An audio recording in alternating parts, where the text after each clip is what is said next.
Sociedad এই মুহূর্তে আছে ১৭ নাম্বারে এবং পুরা সিজন খেলে এখনো পর্যন্ত পাইছে মাত্র ৫ পয়েন্ট।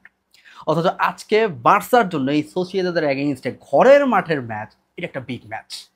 এবং এটার কনটেক্সট আমরা সবাই জানি যে সেটা হচ্ছে গতকালকে যে কাহিনীটা হইছে যে রিয়াল মাদ্রিদে যেহেতু ম্যাচ হারছে, বার্সার সামনে একটা সুযোগ আসছে যে অ্যাকচুয়ালি আজকে যদি জেতে তাহলে ১ পয়েন্টের লিড নিয়ে বার্সা ১ নম্বর পজিশনে যাবে। সো অবভিয়াসলি সারাদিন দুনিয়ার যেই জায়গাতেই যত বার্সা ফ্যান থাকুক, এই রিয়েল সোসিয়েদাদের এগেইনস্টের যে ম্যাচ এইটার দিকে একদম পাখির নজর রাখবে। আমরা সবাই অলওয়েজ এই ম্যাচটা দেখতে থাকবো যে কখন বার্সা ১ নম্বর পজিশনে যায়, বিকজ বার্সার যে স্টার্টিং সিজনের এটা খানিকটা বাম্পি হয়েছে, রেগুলার হয় নাই। অ্যান্ড মজার ব্যাপার যেটা সেটা হচ্ছে যদি একটু খেয়াল করে দেখেন, প্রায় ৭ মাস আগে আমরা একদম সেম সিচুয়েশনে গিয়ে পড়ছিলাম।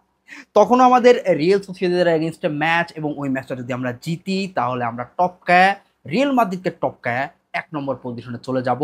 এবং ওই ৭ মাস আগের ম্যাচে বার্সা হেভি ডোমিনেট করছিল, যে ওই ম্যাচে সোসিয়েদাদকে একদম পাত্তাই দেয় নাই, ওরা রেড কার্ড খায়, ১০ জনের টিম হয়ে গেছে অ্যান্ড ইভেনচুয়ালি বার্সা ৪-০তে ম্যাচ জিতছে। সো আবারও সেম সিনারিও, অবভিয়াসলি এক্সপেক্ট করতেছি না যে সেই একই রকম হবে, বাট ফর্ম বিবেচনায় সোসিয়েদাদকে খুব হাতি ঘোড়া টিম এই মুহূর্তে কিন্তু মনে হইতেছে না, যদিও বড় কনসার্নের জায়গাটা আসলে এই মুহূর্তে বার্সার নিজের। প্রথমেই যদি পুরো টিমের টেম্পোর দিকে খেয়াল করেন, খানিকটা আমার কাছে মনে হইতেছে, আমি জানি না আপনাদের কাছে মনে হইতেছে কিনা, বাট আমার কাছে মনে হইতেছে খানিকটা ইনকনসিস্টেন্ট।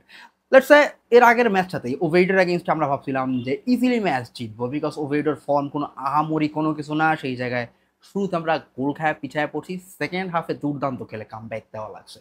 তো যেই প্রবলেমটা অ্যাকচুয়ালি হইতেছে যে বার্সাকে কতখানি ট্রাস্ট করব, এইটাই বুঝতেছি না। যে বার্সার সিজনের স্টার্টিংটা মেজার করব কোন জায়গায়, যে ওয়েল খুবই ভালো খেলতেছে নাকি খেলতেছে না, ট্রাস্ট করব নাকি করব না, একটা দোল চালের মধ্যে পড়ে গেছি। এর মাঝখানে দলের মাঝখানে এক গাদা ইনজুরি ক্রাইসিস, এতদিন মিডফিল্ড ভুগছে, ডিফেন্স ভুগছে, বাট দিন শেষে এইবার আমাদের রাফিনা সেও এই ম্যাচে নাই। লামিন অনেক দিন ধরে ছিল না এই ম্যাচের স্কোয়াডে, একদম টাইম মতন ব্যাক করছে, বাট এটা খুবই এক্সপেক্টেড। সাধারণত যেটা হয় যে এসেই সরাসরি আমি তাকে নামায় দিলাম এবং তার কাছ থেকে আমি খুব ভালো সার্ভিস এক্সপেক্ট করলাম, এইটা ইউজুয়ালি হয় না। প্রত্যেকটা কোচ লং টার্মের কথা বিবেচনা করে যেই কাজটা সাধারণত করে, যে তুমি স্কোয়াডে থাকো। এবং লামিন যেহেতু আছে, গতকাল প্রেস কনফারেন্সেই বলছে ফ্লিক যে সে আইদার স্টার্টিং থেকে খেলবে আর না হলে বেঞ্চ থেকে উঠে আসবে। সো ম্যাক্সিমাম কোচ যেই কাজটা করার ট্রাই করে প্লেয়ারকে কমফোর্ট দেওয়ার জন্য বেঞ্চ থেকে নিয়ে আসে।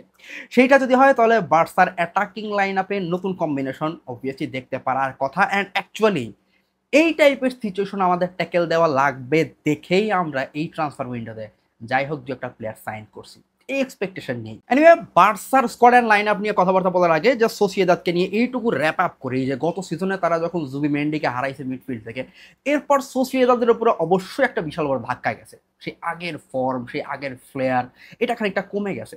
বাট স্টিল সোসিয়েদাদে আই মিন কনসিডার করার মতন, বিবেচনায় নেওয়ার মতন প্লেয়ার কিন্তু এখনো পর্যন্ত আছে। স্পেশালি অ্যাটাক লাইনের দিকে যদি আপনি তাকায় দেখেন, এখানে কুবো খেলতেছে, ওয়ারজাবালের মতন প্লেয়ার খেলতেছে যারা স্প্যানিশ টিমে যে রেগুলারলি খেলে।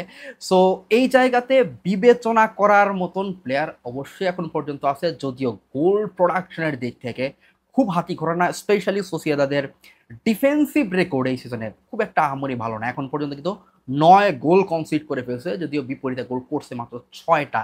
সো এই জায়গাতে গোল রেশিওর যে ব্যাপারটা, এটা যথেষ্টই হরিবল। তবে বাজে শুরু হইলেও অবভিয়াসলি ট্রাই করবে যে একটা কাম ব্যাক দিতে, যেমন অ্যাথলেটিকো, তাদেরও তো সিজনের শুরুতে বাজে অবস্থায় হয়েছে এবং তারা সময় মতন ফায়ার আপ করে একটা কাম ব্যাক দেওয়ার চেষ্টা করতেছে। স্টিল ভালো প্লেয়ারই আছে বলা যায় যে সোসিয়েদাদে, বাট দিন শেষে বার্সার যে জিনিসটা খেয়াল রাখা জরুরি, যেটা এক্সট্রা কেয়ার নেওয়া লাগবে, সেটা হচ্ছে সোসিয়েদাদ খেলার দিক থেকে একটু ফিজিক্যাল ফুটবল খেলে। সো ওই জিনিসটাকে বেশ ভালো মতন সামাল দেওয়া লাগবে, যেন প্লেয়ার অনেক বেশি চার্জ হইলেও বলের জন্য যায় এবং ইনজুরিতে যেন না পড়ে, মেজাজ যেন না হারায়। নাও কামিং টু বার্সা।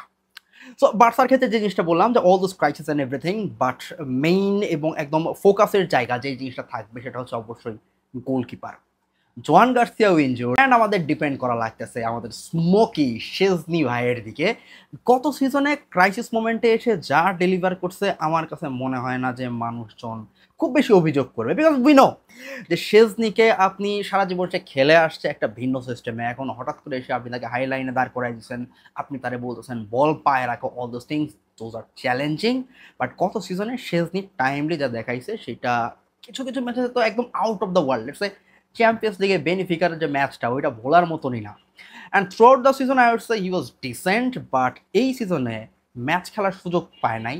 সো এখন চান্স পেয়ে এখন আসলে কী অবস্থা এইটা আগের থেকে বলা টাফ, বিকজ রেগুলার আপনি যখন কন্টিনিউটির মাঝখানে যখন থাকেন তখন এক ধরনের ম্যাচ ফিটনেস, ম্যাচ শার্পনেস থাকে, আপনার রিফ্লেক্সগুলো অলওয়েজ অ্যাক্টিভ থাকে, যদিও ট্রেনিং রেগুলারলি করতেছে, but you know what I mean, যে দিন শেষে ম্যাচ খেলা that's a different kind of vibe.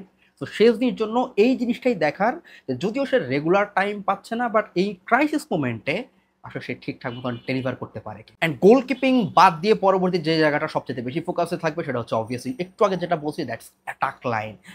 Rashford ভালোই ডেলিভার করতেছে, অন অফ যাই হোক না কেন দিন শেষে তার নামের পাশে নাম্বার যুক্ত হয়ে গেছে, হয় গোল না হয় assist. So we see that contribution, যেই কারণে তার শেষ পর্যন্ত আমরা লোনে নিয়ে আসছি। র‍্যাশফোর্ড ক্রাইসিস মোমেন্টে অ্যাকচুয়ালি সেই জিনিসটা ডেলিভার করতেছে, আমাদের বিপদ পারি করে দিচ্ছে। অ্যান্ড রাফিনহা যেহেতু নাই, সো র‍্যাশফোর্ডের শুরু করা না করা নিয়ে কোনো কোয়েশ্চেন থাকতেই পারে না। অ্যাজ ইউজুয়াল আমরা এক্সপেক্ট করতেছি লেফট সাইডে স্টার্ট করবে। নাও এরপরে বাদ বাকি যে দুইটা স্পট, এইখানে কনফিউশনের জায়গা থাকেই। লেভানডস্কিকে শুরু করাইতে পারে অথবা ফেরান তোরেসকেও স্টার্ট করাইতে পারে। হইতেই পারে যে আমরা দেখবো যে ফেরান তোরেস স্টার্ট করতেছে, এর বাইরে রুনি বার্সি, তাকে হয়তো আজকের ম্যাচে মিনিট দেওয়া হইতে পারে, বিকজ রুনি স্টার্ট করলে ইভেন্চুয়ালি লামিন বেঞ্চ থেকে উঠে আসবে, অথবা যদি লামিন স্টার্ট করে দিন শেষে রুনি হয়তো বা পরে বেঞ্চ থেকে উঠে এসে তার সাথে মিনিট শেয়ার করবে। অ্যান্ড স্ট্রাইকিং এর জায়গাটাতে ফেরান হোক অথবা লেভানডস্কি হোক, দুজনের যে কোনো একজনই হইতে পারে। ওর আমরা যে জিনিসটা দেখলেও দেখতে পারি, ফালায় দেওয়ার কোনোই ওয়ে নাই, সেটা হচ্ছে র‍্যাশফোর্ডের পাশাপাশি স্ট্রাইকার পজিশনে একদম নাম্বার 9 পজিশনে লেভানডস্কি, এবং ডান দিকে আমরা হয়তোবা ফেরান তোরেসকে দেখতে পারি, বিকজ ফেরানকে আমরা দেখছি যে তাকে ফরওয়ার্ড লাইনের সবগুলো পজিশনেই খেলাইছে। আউটপুট যদিও খুব আহামরি ভালো আসে নাই, বাট তাকে প্রয়োজনের সময় লেফট উইংয়েও খেলানো হয়েছে, রাইট উইংয়েও খেলানো হয়েছে, নাম্বার 9এও খেলানো হয়েছে।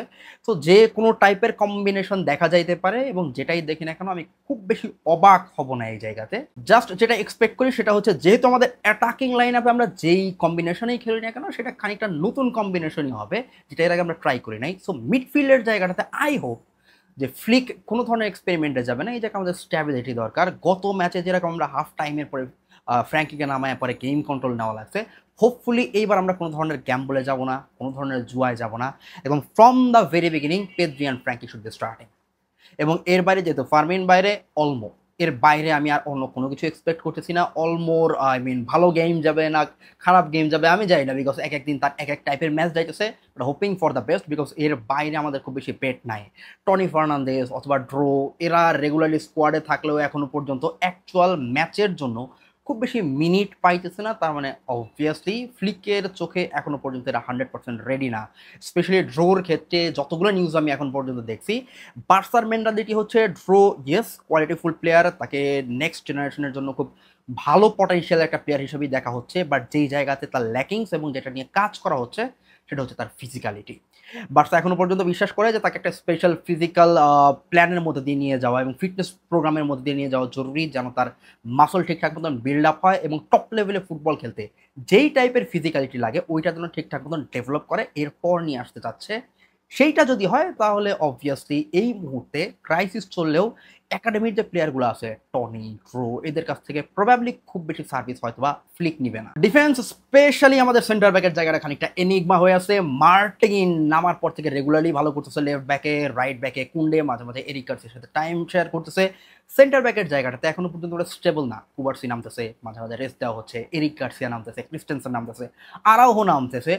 সো সবাই ঘুরে ফিরে এই জায়গায় মিনিট পাচ্ছে, বাট মনে হচ্ছে যে অ্যাপার্ট ফ্রম কুবার্সি কেউ নিজের জায়গাটাকে একদম লক করে ফেলতে পারে নাই। ফ্লিক মেবি কোনো কিছুতেই ঠিক স্বস্তি পাইতেছে না। বাট সবচাইতে বড় আলাপ এটাই, লাস্ট ম্যাচটা আরাউহো অভিযোগ করার কোনো জায়গা দেয় নাই। যদি রিওয়ার্ড দেওয়ার ব্যাপার থাকে, ট্রাস্ট শো করার ব্যাপার থাকে, ইউজুয়ালি আমরা ফ্লিকের মধ্যে দেখি, সেই অনুযায়ী যদি ঘটে তাহলে অবভিয়াসলি আরাউহোরও আজকে স্টার্ট করার কথা। বাট দিন শেষে যে স্টার্ট করুক না কেন, আই ডোন্ট থিঙ্ক যে আমাদের ডিফেন্স লাইন আপ নিয়ে অনেক বেশি সারপ্রাইজ হবার মতন কোনো কিছু আছে। উই নো যে দিন শেষে যে কম্বিনেশনই নামুক না কেন এটা আমাদের চেনা জানা। But the most important part এইটাই, সেটা হচ্ছে আজকের ম্যাচ যেন আমরা জিতি, 1 নম্বর পজিশনে চাই। লামিনের ফেরার ম্যাচ এক্সপেক্ট করব যে লামিনের খেলার ফ্লোতে যেন কোনো ধরনের ব্রেক আমরা না দেখি, because that's an important thing. Because এর পরেই আমাদের আছে পিএসজি ম্যাচ, মহাপবিত্র মহা গুরুত্বপূর্ণ পিএসজি ম্যাচ, যেই ম্যাচের আগে দুই টিমের প্লেয়াররা ধুমায় ইঞ্জুরিতে পড়ে যাচ্ছে। বাট তারপরেও এই ম্যাচের হাই বা ইম্পর্টেন্স কোনোটাই কিন্তু কমবে না। সো এই ম্যাচটা খেলার আগে লামিন নিজের ফুল রিদমটা দেখাবে, এটাই এক্সপেক্ট করতেছি। And definitely I am excited. আবার সেই নাম্বার 1 পজিশনে বার্সাকে দেখার জন্য। ভিস্কায়েল বার্সা, সি ইউ অ্যাগেইন।